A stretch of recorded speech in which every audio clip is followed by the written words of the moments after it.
నమస్తే, welcome to our channel. నేను శ్రీ. ఏపీలో చూసుకున్నట్టయితే అసెంబ్లీ బడ్జెట్ సమావేశాలు అయితే జరుగుతున్నాయి. కానీ అక్కడ మరి జగన్మోహన్ రెడ్డి గారు అయితే కనిపించట్లేదు.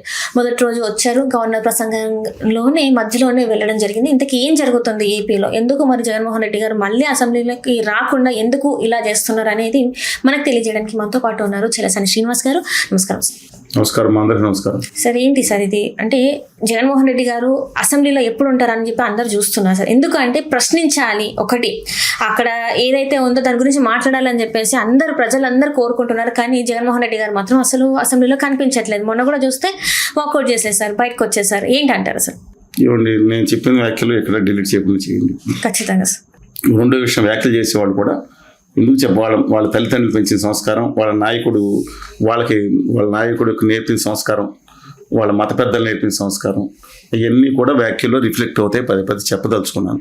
ఎందుకంటే ఆ వ్యాఖ్యలన్నీ కూడా వాళ్ళ పెద్దలకే చెందుతాయి. ఎంత మంచిగా ఉన్నారో అదంతా కూడా స్పష్టంగా తెలియజేయదలుచుకున్నాను. పార్టీ వీరాభిమానాల కంటే కూడా స్వతంత్ర వ్యక్తిత్వాలను గౌరవించమని చెప్పి కూడా కోరుతా ఉన్నాను. ఇవాళ జగన్మోహన్ రెడ్డి గారు అసెంబ్లీలోకి వచ్చినప్పుడు ఆయన్ని హేళన చేయడానికి అనేక ముందు ఒక రఘురామకృష్ణరాజు గారు ఆయన ప్రయత్నిస్తున్నట్టు ఎలా జరగబోతుందని కూడా రాసి ముందు పొంకాలు వదిలిపెట్టారు క్రితం ఎలక్షన్ అయిన తర్వాత. మరి జగన్మోహన్ రెడ్డి గారు ఏమనుకున్నారో, ఆయన అసెంబ్లీలోకి రావడానికి దానికి ఇష్టపడకుండా బహిష్కరణ మంత్రాలు ప్రదర్శించారు. ఇది అబ్సల్యూట్గా రాంగ్ అండి. ఒకటి, ఆయన మీద వ్యక్తిగతంగా కనుక లోపల ఏదైనా జరిగితే, ఇప్పుడు చంద్రబాబు నాయుడు గారిని వాళ్ళ శ్రీమతి పేరు పెట్టి పరోక్షంగా ఏం చేశారు, ఎన్ని జిత్తులను వేసుకోమనండి, జనాలకు తెలుసు. అది కాదు ఇది కాదు, పరోక్షంగా ఏం చేస్తే చాలా దుర్మార్గం అండి. ఆయన దాని మీద బాధపడితే, ఆయన విలపిస్తే జీవితంలో మొదటిసారి దాన్ని కూడా ట్రోలింగ్ చేశారు. వ్యక్తిత్వాలు ఉంటాయి. అలాగే జగన్మోహన్ రెడ్డి గారి తల్లి గారి మీద మాట్లాడారు, ప్రభాకర్ రెడ్డి గారితో సహా అనేక మంది. మనం మాట్లాడినప్పుడు మంత్రులుగా ఉన్నవారు కూడా అనుచిత పద్యాలం జగన్మోహన్ రెడ్డి గారి భార్య గారి పేరు మీద కూడా వాడిన దుర్మార్గమైన కార్యక్రమాలు జరిగినాయి. అది కూడా నిర్బంధంగా ఖండించాలి కూడా. ఇంకా కొంతమంది అతి సిగ్గు లేని వాళ్ళు, సిగ్గు లజ్జ మానవమానం లేని వాళ్ళు కొంతమంది రాజకీయ నాయకులు తగలపడ్డారు. మన దౌర్భాగ్యం. వీళ్ళు తిట్టుకుంటే వీళ్ళు తిట్టుకోవచ్చు, మగాళ్ళని తల్లి పేరు తీసుకొచ్చి ఆడాళ్ళ పేరు తీసుకునే దౌర్భాగ్య సంస్కృతి వీళ్ళకి వచ్చింది. ఎంత దుర్మార్గంగా అనిపిస్తుందంటే అండి, మొన్న కొంతమంది సపోర్ట్ చేసేవాళ్ళు సపోర్ట్ చేసి ఉండొచ్చు, కానీ నేను ఒకటి చెప్తున్నాను, దుర్మార్గం చేస్తే ఖచ్చితంగా శిక్ష పడాలి. దానికి భౌతిక దాడులు పరిష్కారం కాదు. వాళ్ళు ఇళ్ల మీద వెళ్ళటానికి అవుట్ రైట్గా ఖండిస్తున్నారు, అది వేరు. సెకండ్ థాట్ లేకుండా భౌతిక దాడిని చాలా తీవ్రంగా ఖండించే వ్యక్తి నేను. కానీ ఎలా మాట్లాడారు, తల్లి పేరుతో మాట్లాడతారు. అంటే వాళ్ళు మాట్లాడారు, తర్వాత వచ్చి ఎవరు మాట్లాడారు తప్పుకొని తల్లి పేరుతో కాకుండా తల్లి జననాంగాల గురించి కూడా బూతులు పెట్టి మాట్లాడారంటే ప్రతిఘటన సినిమాలో. అందుకనే ఎవరు విజయశాంతి గారితో పాట వచ్చింది, అది చూసుకోమనండి ఒకసారి. సిగ్గు ఉండాలి కొంతమందికి. తర్వాత తూచి అంటాం కాదు, మానవత్వం లేని మనుషులు వీళ్ళు. రాజకీయాల గురించి వీళ్ళకి అవసరం అండి. ఇలాంటి వాళ్ళని రాజకీయాలు దూరం పడి ఎవరైనా కానివ్వండి. సరే, coming back to the point అండి. సరే, మీరు అసెంబ్లీలో జగన్మోహన్ రెడ్డి గారు అడిగిన విషయం మీద ఆయన బహిష్కరణ మొత్తం పార్టీ అంతా చేయటం అనేది, శాసనమండలిలో ఉంటారంట, శాసనసభలో ఉంటారంట. ఇది నాకు అర్థం కాదు. శాసనమండలి ఎప్పటి నుంచి ఉంటున్నారు? లాస్ట్ టైం కూడా ఉన్నారు. ఎందుకంటే శాసనమండలి చైర్మన్ కూడా ఆయనే, మోషన్ రాజు గారిని వైకాపా వాళ్ళు ఉన్నారు. అక్కడ మాత్రం మాకు ఆధిపత్యం ఉంది, మేము ఉంటాం. ఈ డబుల్ స్టాండర్డ్స్. పైగా శాసనమండలి రద్దు చేయమని ఏకగ్రీవంగా తీర్మానం చేసి ఏకగ్రీవం కాదులేండి, మెజార్టీ తీర్మానం చేసి పంపించారు. ఏది గతంలో పంపించారు. మాట తిప్పని మడం తిప్పని అన్నారు. రాజశేఖర రెడ్డి గారు కావాలనుకున్నారు, తీసుకొచ్చి ఆఖరి వరకు చైర్మన్ గా కంతెటి సత్యనారాయణ గారు, చక్రపాణి గారు ఇద్దరు కష్టపడి రాజశేఖర గారు, ఎన్టీ రామారావు గారు దమ్మని మనిషి. ఎప్పుడైతే వద్దనుకున్నారో దగ్గర కూర్చొని మళ్ళీ ఢిల్లీకి వెళ్ళి నిమిషంలో తీయించారు. శాసనమండలి రద్దు చేయించారు ఎన్టీ రామారావు గారు, సీనియర్ ఎన్టీఆర్ గారు. ఆ రోజు శాసనమండలి ఉండేది ఉమ్మడి రాష్ట్రంలో. తర్వాత మళ్ళీ రాజశేఖర రెడ్డి గురించి వాళ్ళు మాటల మీద విలువ ఇచ్చే మనుషులండి వాళ్ళ గురించి మిగతా వాళ్ళతో కంపేర్ చేస్తాం. ఇవాళ ఈ అసెంబ్లీలోకి ఎందుకు రావట్లేదంటే ఎన్టీ రామారావు గారు కూడా బహిష్కరించారు. కానీ ఆయన ముగ్గురు ఉప ప్రాంతీయ నేతలు పెట్టారు. కోస్తా, తెలంగాణ, రాయలసీమ. కోట విజయధరరావు గారు, మాధవరెడ్డి గారు, ముద్దుకృష్ణారెడ్డి గారు, ముగ్గురు నేతల దగ్గర పెట్టి గోపాలకృష్ణారెడ్డి గారు పెట్టి, నేను లేని బాధ్యత మీరు 3 ప్రాంతాలను తీర్చండి, మనం దీన్ని తీర్చాలి, నన్ను అవమానకరం చేశారు, నన్ను బూతు మాట్లాడినారు అని నేను తిరిగి ముఖ్యమంత్రిగా అధికారంలో పెడతా అని చెప్పి బహిష్కరించి వెళ్ళారు ఆయన. That is NTR. చంద్రబాబు నాయుడు గారు కూడా ఇదే పని చేశారు. ఆయన భార్య గారు అయినప్పుడు నవంబర్ 19, 2023 అనుకుంటే 23 ఆ రోజు నుంచి రాలేదు అన్నారు. కానీ ఈ 60 రోజుల కండిషన్ ఉంది. వరుసగా 60 రోజుల పాటు శాసనసభ సమావేశాలకు ఎవరిని హాజరు కాకపోతే 190/4 అనుకోండి, 191 చట్టం కాన్స్టిట్యూషన్ ప్రకారం వాళ్ళ సభ్యత్వం ఆటోమేటిక్ అవుతుంది. ప్రయోగించడానికి సిద్ధపడ్డారని వస్తున్నారు. అప్పుడు రామారావు గారు చంద్రబాబు నాయుడు గారిని ప్రయోగించలేదు. ప్రయోగిస్తే వచ్చి ఉండేది, అది వేరే సంగతి. అందువల్ల అది గమనించుకోవాలి. ఇవాళ ప్రజా సమస్యలు ఎమ్మెల్యేలను ఎన్నుకుని దేనికంటే చట్టం దేనికి పెట్టింది? మళ్ళీ చెప్తున్నా, వీళ్ళకి ఏమైనా కొమ్ములు ఉన్నాయి. ప్రతి ఎమ్మెల్యేనంట రాజా గారంట, ముఖ్యమంత్రి అంటే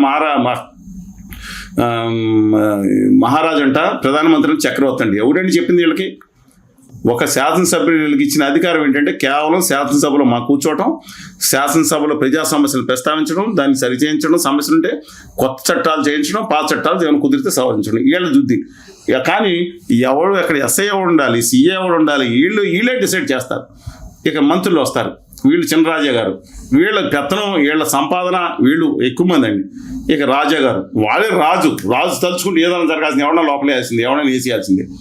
ఇక చక్రవర్తి అంటే మరి దుర్మార్గంగా ఇప్పుడు గుజరాతీ పాలకులు ఇద్దరు తయారయ్యారు, వేరే సంగతి. అందువల్ల మీ శాసనమండలిలో చేయాల్సిన పని మీరు చేయండి. ప్రజల సొమ్ములు మీరు తీసుకుంటున్నారు, ప్రజలు కట్టిన పన్నులను తీసుకుంటున్నారు. నాకు ఇంకోటి కూడా ఆశ్చర్యంగా, జగన్మోహన్ రెడ్డి గారు వచ్చినప్పుడు అధికార పార్టీ కూడా హేళన చేయడానికి చూస్తూ ఉంది. కితంసేపు వాళ్ళ అడ్డంగా నరికేస్తామని మాట్లాడిన వాళ్ళు కూడా ఉన్నారు. ఇక్కడ చంద్రబాబు నాయుడు గారిని కాంబాబు అని మాట్లాడిన వాళ్ళు కూడా, విలువ తక్కువ కూడా మాట్లాడిన వాళ్ళు కూడా అందరూ అటు ఇటు ఉన్నారు. పద్ధతి కాదు, గౌరవం నేర్చుకోండి. ఒకవేళ జగన్మోహన్ రెడ్డి గారు తగినంత అవకాశం ఇవ్వకపోతే ప్రజలు తీర్పిస్తారు. కనపడతా ఉంది కదా శాసనసభలో కూడా. ఏంటంటే మాకు ప్రతిపక్ష హోదా ఏంటి నాకు అది ఇదొకటి. ఎవరో దిక్కుమాల సలహాదారు తయారుపడ్డారా? ఎవరు జగన్మోహన్ రెడ్డి ప్రజలు చూస్తారు కదా. మైక్ ఇవ్వడానికి ఇప్పుడు ఇంతకుముందు ప్రయత్నం చేశారు, 23 ఇచ్చారు. ఇంతకుముందు ఈయన దుర్మార్గం చేస్తే 11 ఇచ్చారు. ఇప్పుడు ఈ దుర్మార్గం చేస్తే ఇంకోళ్ళకి ఒకటేస్తారేమో. ప్రజలు తెలుసుకోవాలి కదా ఎంత దుర్మార్గంగా ఉన్నారా లేదా అని తెలుసు. అందుకని కనపడాలి కదండి ఇంతకుముందు. అందుకని నేను చెప్తా ఉన్నాను, దయచేసి చెప్తా ఉన్నాను. ఇంత కూర్చోని అనలేదా, వీళ్ళు అనలేదా? వాళ్ళు నేను ఒకటే చెప్తాను, దిక్కుమాల సలహాదారులు ఎవరో తగలబడ్డారు జగన్మోహన్ రెడ్డి గారికి.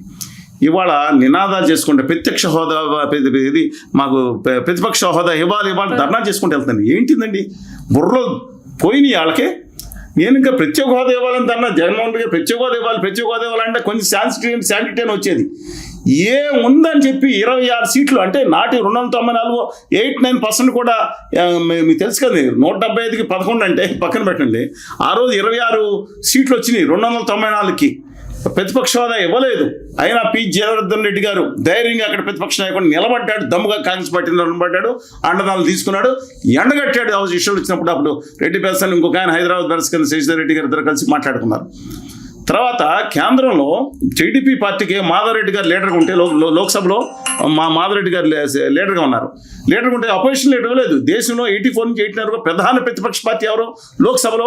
తెలుగుదేశం పార్టీ 30 స్థానాలు. నెక్స్ట్ 22, 23 సిపిఎం ఉండేది. ఆయన ఇవ్వలేదు, ప్రతిపక్ష హోదా ఇవ్వమని ఇవ్వలేదు. ప్రతిపక్ష హోదా అంటూ పోరాటం చేసి మానేసి పారిపోయారా? సభలోకి వెళ్ళలేదా లోక్సభలోకి? నేను చెప్తున్నానండి, నాయకత్వం మీద అభిమానం ఉంటే ఉంచండి. దమ్ముండి పోరాడుతా, జగన్మోహన్ గారు పోరాటతత్వం ట్యాగ్ ఉంది ఆయనకి. ఆ ట్యాగ్ నిలబెట్టుకోవాలి. కానీ పారిపోయినటువంటి నాకు అర్థం కాదు ఎవరో సలహాదారులు. మూడో విషయం, లోక్సభలో సోనియా గాంధీ గారు ఉన్నారు, లేకపోతే మొన్నటి రాహుల్ గాంధీ గారు ఉన్నారు. వాళ్ళకి 44-50 సీట్లు వచ్చినాయి. మినిమం 542 కాబట్టి 553 సీట్లు ఉంటేనే ఇస్తారు. 4 సీట్లు తక్కువైనాయి అనుకోండి, ఇవ్వలేదు. 10 సంవత్సరాలు ప్రతిపక్ష క్యాబినెట్ హోదా లేకుండా. క్యాబినెట్ హోదా కావాలి మీకు? బొత్స గారి క్యాబినెట్ హోదా ఉంది కదా. శాసనమండలిలో మీరు ఎలా హాజరవుతున్నారు అంటే మీకోసం, మీ స్వార్థం కోసం ప్రజల యొక్క హక్కుల్ని మీరు పొరివెందులకు ఎమ్మెల్యేగా ఉన్నారు, గౌరవ ప్రతిపక్ష నాయకుడిగా ఉన్నారు. హోదా ఇవ్వకపోతే వాళ్ళు ఇచ్చేది ఏంటండి? ప్రజలకు 40%తో 39.37% మీకు హోదా, అఫీషియల్ హోదా లేకపోయినా నైతిక హోదా ఇచ్చారు మీకు. ఎవరండి అడ్వాంటేజ్ ఇచ్చేది? ఇలాగే చేసి కదా అన్ని మీద పెట్టి. నేను ఆయన పార్టీ ఓడిపోయింది లేదా అనవసరం సలహా ఇస్తున్నాను కాదు. ఆయన కనుక ప్రతిభావంతంగా నిలబడితే హోదా కానీ విభజన హామీలు కానీ మాట్లాడవచ్చు. ఇక రాష్ట్ర ప్రభుత్వం మేము చేసే దుర్మార్గ కార్యక్రమాలకు ఉంటే నేను నిలదీయాలి. వాళ్ళు కాడిపాడేశారు. కానీ ఒక ప్రతిపక్ష పార్టీ ఉన్నాను, మీ బాధ్యత మీరు నెరవేర్చమని అడుగుతున్నా. నేను ఆయన ఏదో అధికారంలో రావాలని నేను కాదు, మన ప్రజల యొక్క హక్కులు నిలబడాలని అడుగుతున్నాను అంతే తప్ప ఆ పార్టీకి నేను అనుకూలం కాదు. దుస్సలహా ఇవ్వడానికి లేదా తెలుగుదేశం పార్టీకి అనుకూలం, ఇంకో పార్టీకో, ఉత్తరాది సనాతనవాదిగా ఉన్న గౌరవనీయులు కళ్యాణ్ బాబు గారు లాంటి ఉత్తర భారతీయ ఆకాంక్షలు కోరుకునే ఆమెనని ఆయన ఆయన గురించి నేను మాట్లాడట్లేదండి. అంటే జస్ట్ కొంతమంది ఏం మాట్లాడుతున్నారంటే ఆయన సైన్ చేసి హాజరు వేసుకొని వెళ్ళిపోయారని. అవునండి, అదే జరిగింది కదా. ఎందుకంటే సభ్యత్వం పోతుందండి, రద్దుపోతుందని. దానికోసం చేయాలండి. నేను చెప్తున్నాను, నా సలహాదారులు సరిగ్గా లేరు. మీ సలహాదారులు పెట్టుకుని నిజంగా సలహాదారులు బాగుంటాయి. లాస్ట్ టైం నవరత్నాలు కూడా దర్శకత్వం చేసుకుని 20 ఏళ్ళు పదవులు ఉండేవారు ఆయన. నిజంగా ప్రతి సెక్షన్ మీద టార్గెట్ చేసి కక్షాదింపు చర్యలు తీసుకోవడం వల్ల దూరం అయ్యారే. హామీలు 9 హామీల్లో 1-2 మిగతా హామీలు బాగానే అమలు చేశారు కదా. మేము దిష్టే అమలు చేశారు కదా. ఆ కక్షాదింపు లేకుండా ఉంటే ఆయన 30 ఏళ్ళు ఉండేవారు. వాళ్ళు చంద్రబాబు నాయుడు గారు కాన్సన్ట్రేషన్ లేకుండా ఏంటంటే ఉత్తర భారతీయ జనతా పార్టీ చేసుకుని RSS కార్యక్రమాలకు వెళ్ళటం, ఏదో క్రిస్టియన్ ముఖ్యమంత్రి లాస్ట్ టైం మాట్లాడితే ఏంది ఇది? ఆయన ఒక విజనరీ ఉన్న లేదు. కానీ జగన్మోహన్ రెడ్డి గారు అన్న మాట ప్రకారం నాన్నగారు గొప్ప లీడర్గా అనుకున్న మాట, చెప్పిన మాట నిలబెట్టే మనిషిగా పేరు ఉందని ఆయనకి. ఎన్టీ రామారావు గారు అసలు ప్రజా సంక్షేమానికి టాప్. అది ఇవాళ చంద్రబాబు నాయుడు గారికి అభ్యుదయవాదిగా లేదంటే నెక్స్ట్ జనరేషన్ గురించి ఆలోచించే మనిషిగా కూడా పేరుంది. అది తప్పి ఈ దీంట్లోకి వెళ్ళిపోవటం, ఆ మతాల మీదకి వెళ్ళటం, ఈ విధంగా చేయటం ఏంటి నాకు అర్థం కాదండి. మతం గోడ మీద రెచ్చగొట్టేటట్టు ఈ విధంగా చేయటం మంచి పద్ధతి కాదు. ఆ పార్టీ సిద్ధాంతం కూడా కాదు. ఆ పార్టీ తాటి ప్రీతి ప్రజానకంగా వచ్చింది. ఆ పార్టీ వాళ్ళు ఆలోచించుకోవాలి. వాళ్ళు ఎంపీలు కూడా ఎవరికి ఇద్దాం అనుకుంటున్నారు? గల్లా జయదేవ్ గారు, రావు గారు పెట్టుబడిదారులు, సరే ఆయన పోయి ఇస్తారనుకున్నారు. రెండోదేమో లోకేష్ గారు వ్యవహారాలను చక్క పెడతారంట ఒక ఆయన, సతీష్ గారు. ఆ పార్టీకి ఆయనకి సంబంధం ఉందని నాకు తెలియదు, ఆయనకి ఇస్తారంట. ఎందుకంటే మూడోదేమో జనసేన అయితే తెలుగు పెట్టకేస్తాడు. గుజరాతీ మార్వాడీలకు పక్క రాష్ట్రం వాడుకు ఇంకో పక్క రాష్ట్రం తాకట్టు పెట్టడు కళ్యాణ్ బాబు గారని నా అభిప్రాయం. తెలుగు బిడ్డకేస్తారు. ఇక 4వ సీట్ అంటే మళ్ళీ ఉత్తర పార్టీకి వారండి. ఆల్రెడీ ఒక ఉత్తర పార్టీకి ఇచ్చారు, 2 ఆయన పక్క రాష్ట్రానికి ఇచ్చారు. 2 సీట్లు రాజ్యసభ సీట్లు 0.5% కూడా ఓట్లు ఏమంటారండి. అంతకుముందు 0.84 వచ్చినాయి. బీజేపీ సొంతంగా పోటీ చేస్తే 0.5 ఇచ్చారు. ముత్తుగారు లాంటి గొప్ప మిగతా వాళ్ళు కానీ మిగతా కొంతమంది సెఫాలిస్ట్ కూడా ఇచ్చారు. ఆ 0.5 ఉన్న వాళ్ళకి ఆల్రెడీ 2 పార్లమెంట్ సీట్లు ఇచ్చారు. ఒక ఆయన పక్క రాష్ట్రం ఆయన మంచిగా ఉండొచ్చు, కానీ రాష్ట్రం గురించి ప్రత్యేక హోదా గురించి మాట్లాడా? ఒక్కరోజు మాట్లాడలేదు ఆయన. గత 6-7 సంవత్సరాల నుంచి 6 సంవత్సరాల నుంచి 5 సంవత్సరాల నుంచో రాజ్యసభ సభ్యులుగా ఉంటే మాట్లాడలేదు కదా ఆయన. ఇప్పుడు ఇంకొక ఆయనకి ఇతర రాష్ట్రం ఆయనకో లేకపోతే ఇంకో ఆయనకో మళ్ళీ ఉత్తర భారతీయ ఆర్య సనాతనవాద పార్టీకి ఇవ్వడం ఏంటండి? తెలుగుదేశం బీసీలకి నిలబడతారు. బీసీలకి ఇవ్వండి 4వ సీటు రాజ్యసభ సీటు. ఆ పార్టీకి శాశ్వతంగా ఉన్న బీసీకి బయట రాష్ట్రం వాళ్ళకి తెలుగు బిడ్డ 100% నిక్కచ్చిగా నిజాయితీగా రాష్ట్ర హక్కుల కోసం మనం కావాలంటే మనకు అన్యాయం జరుగుతుంది. తమిళనాడు మీద కూడా, తమిళనాడు వాళ్ళు చేస్తున్న దాని మీద కూడా వ్యతిరేకంగా, లేకపోతే పక్కనున్న మహారాష్ట్ర, గుజరాత్ వాళ్ళు అన్యాయం చేస్తారు, వాళ్ళ మీద కూడా గట్టిగా మాట్లాడి అంతిమంగా రాష్ట్ర హక్కులు కోరుకోవాలి అందరూ అనే మనిషిని ఇవ్వాలి. కానీ తాకట్టు పెట్టేసినట్టు తాకట్టు పెట్టదని గౌరవ ముఖ్యమంత్రి గారికి కోరుతాను. ఎన్నాళ్ళు తాకట్టు పెడతారు? ఇప్పుడు 2 ఎంపీల సీట్లు తాకట్టు పెట్టారు మీరు. 0.5 ఉన్న వాళ్ళకి, 0.5% ఓట్లు ఉన్న వాళ్ళకి అని పేరు ఉన్న వాళ్ళకి. Thank you so much sir. నమస్కారం. హలో, తెలుగు రాజ్యం ఛానల్ చూస్తున్నారా? సామాజిక, రాజకీయ, జీవన చిత్రణే తెలుగు రాజ్యం. అతిశయోక్తులు, అసత్యాలు ఉండవు. రాజకీయ కోణం కాదు, ప్రజా కోణమే కొలబద్ద. తెలుగు రాజ్యం వీక్షణ మీ ఉత్తమ అభిరుచికి నిదర్శనం.